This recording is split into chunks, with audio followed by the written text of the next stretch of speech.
परिवार में माता पिता और एक बेटी रहा करते थे। बेटी पढ़ने लिखने में बहुत ही तेज़ थी, उसकी बुद्धि बहुत तेज़ थी और सद्गुण भी उसमें थे। पर भाग्य में जो कुछ होता है वो घटित अवश्य होता है। एक ने दिन की बात है, उसके पिताजी बीमार पड़े और स्वर्ग सिधार गए। कुछ दिन के बाद माता भी साथ छोड़ गई। अब वो युवती अकेली हो गई, अनाथ हो गई। और जानते हैं आप, दुनिया में कोई किसी का साथ देता नहीं है।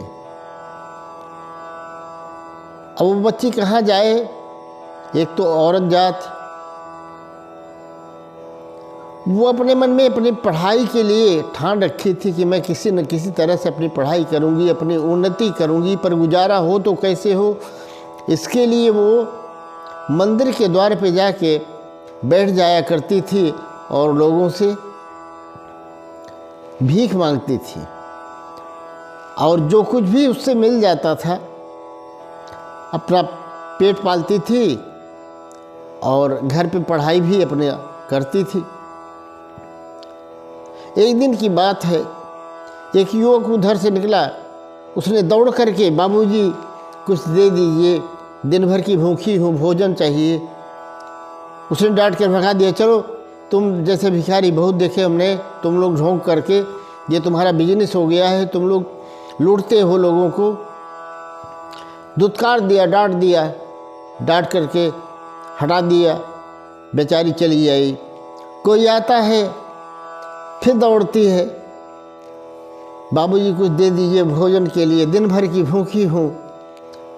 उसकी आंखों में आंसू थे, पर दया नहीं आई। उसने अपनी लाश से एक ठोकर मारी, वो बेचारी जा करके ज़मीन पे गिर गई। किसी तरह से संभल करके उठी और उठ करके अपने स्थान पर आई और अपने मन ही मन बोलने लगी, आज तो वो बाबा भी नहीं आए जो मुझे रोज़ रोटियां खिलाते हैं, और आज तो लगता है प्रभु मुझे भूखा ही सोना पड़ेगा और आप ही कुछ व्यवस्था कीजिए। वो ऐसा बोल ही रही थी अकेले में बैठ करके, जब तक देखा कि वो एक बूढ़े बाबा अपने थैले में रोटियां लेकर के आए और उसे रोटी देते हुए कहा, बेटी ये रोटियां खा लो और मैं चलता हूँ। उसने कहा, बाबा आप रोज़ मुझे रोटियां खिलाने आते हो और आपके घर में कैसा चल रहा है? तो उस बूढ़े बाबा ने बताया, मेरे घर की हालत मत पूछो बेटी, मेरी बहू शराब पीती है, दिन रात लड़ाई झगड़े करती है, मेरा बड़ा अपमान करती है, और मैं तुम्हारे लिए ये रोटियां अपने भोजन से चुरा करके ले आता हूँ, तुम्हें देता हूँ। उसने कहा, बाबा मैंने मर्दों को तो शराब पीते हुए सुना था, पर स्त्रियाँ शराब पीती हैं। उसने कहा, बेटा कुछ मत पूछो, तुम रोटियां खाओ और मैं चलता हूँ। उसने कहा, बाबा आपके रोटियों का कर्ज तो मुझ पर बहुत बढ़ गया है, कैसे उतार पाऊंगी?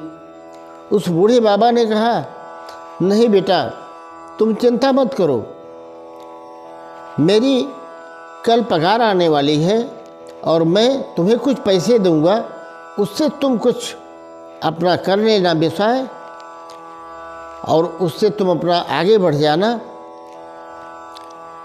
ये कह करके वह वृद्ध अपने घर चला गया और घर पे जाता है तो देखता क्या है कि बहू आराम से कुर्सी पर बैठी हुई ये मोबाइल फ़ोन पे चला रही है और पहुँचती है, बोलती है, आ गया बूढ़े तू? कहाँ गया था, कहाँ मर गया था तू, कहाँ चला जाता है? बोला, बहू आ तो गया हूँ, मैं सामने हूँ आपके। उसने कहा, जाओ एक शराब ले आओ और पैक बनाओ।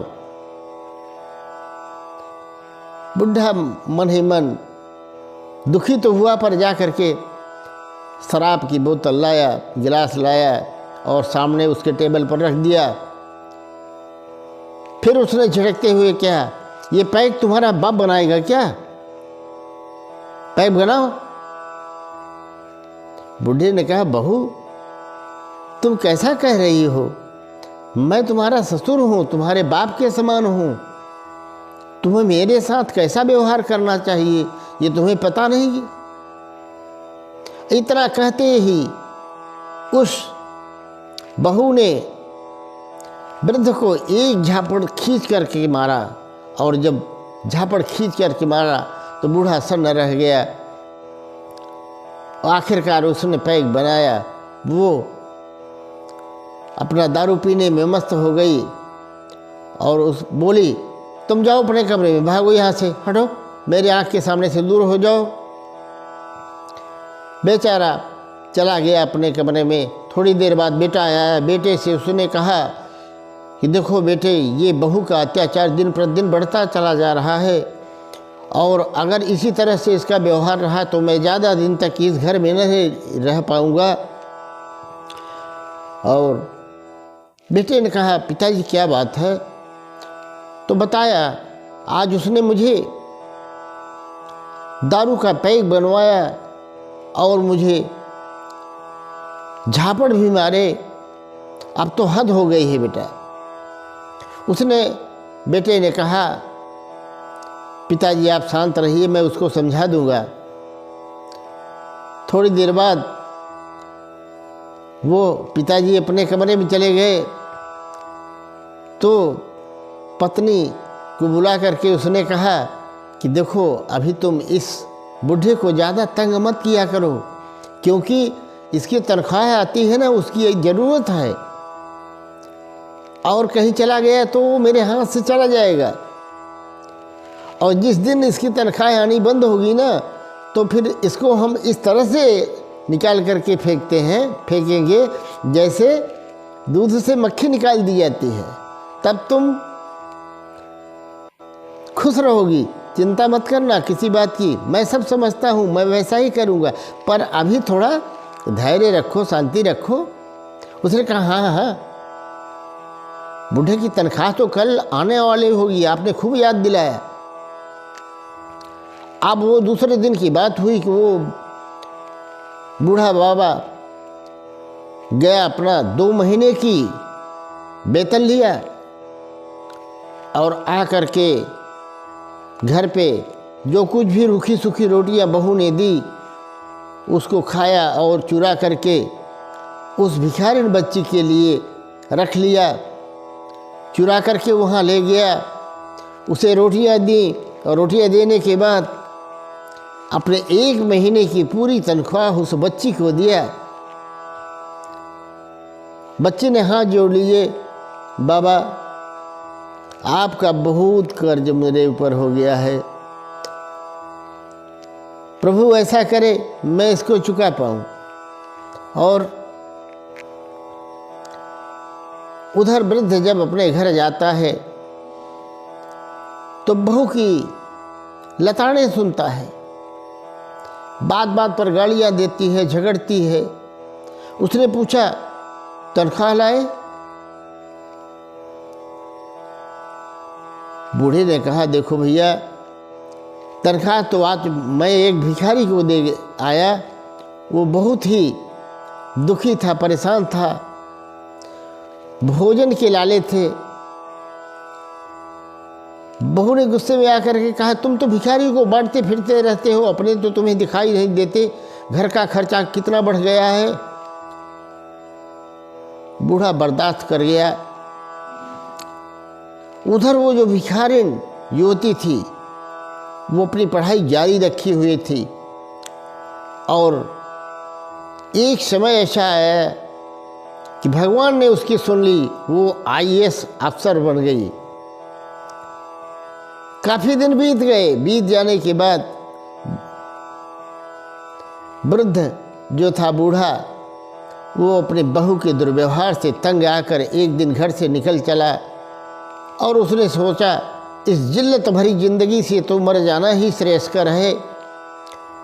और वो जा कर के बाहर एक जंगल में पेड़ पर रोड के किनारे फांसी का फंदा लगा करके उसमें लटक के अपनी जान देने का निश्चय कर लिया था। और वो फंदा लगा ही रहा था कि देखा 3-4 गाड़ियां हॉर्न बजाती हुई चली आ रही हैं और उसमें बैठी हुई वो लड़की थी जो उस बूढ़े की कर्जदार थी रोटी की। उसकी निगाह पड़ी, उसने गाड़ी रुकवाई, दौड़ करके गई, ये तो मेरे बाबा हैं, मेरे बाबा हैं, मेरे पिताजी हैं। और दौड़ के गई, फांसी लगाने ही वाला था, पहुंच करके उसने रोक लिया। अरे बाबा, उसने देखा, अरे बेटी तुम कहाँ से आ गई। उसको नीचे उतारा, नीचे उतार करके सारा वृत्तांत पूछा।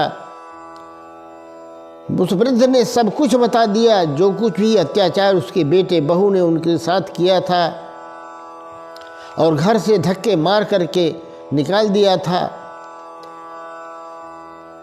तब उस अफसर ने कहा, बाबूजी आप तो मेरे साथ अब चलोगे रहोगे, पर एक बार मैं आपकी बहू और बेटे से अवश्य मिलना चाहती हूँ।